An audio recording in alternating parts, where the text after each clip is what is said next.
ये भाई तो सचमुच में कमर से साड़ी खोल दिए खे। निर्दया ये सैया दर्द देले बाड़ा कमर में, तब न गइल कसाई तू हमरा नजर में। तमुह झौसो कइले बाड़ तू बरियारी, तदन गारी ए हमर प्यारी।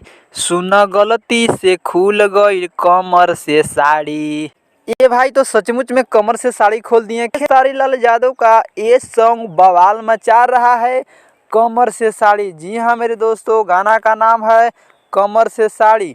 अगर आप इस गाना को नहीं देखे हो तो जा कर के देखिए, बवाल और धमाल मचा रहा है। बिल्कुल अलग अंदाज में मोमबत्ती जलाकर कैसे रोमांस कर रहे हैं खेसारी लाल, जा कर के देखिए कैसे डांस कर रहे हैं एकदम अलग अंदाज में। कमर से साड़ी, इस गाना को नहीं देखे हैं तो captain watch hit YouTube channel पर जाकर के देखिए, एकदम सच में कमर से साड़ी खोल दिए हैं। और वीडियो पसंद आया तो चैनल को सब्सक्राइब करें।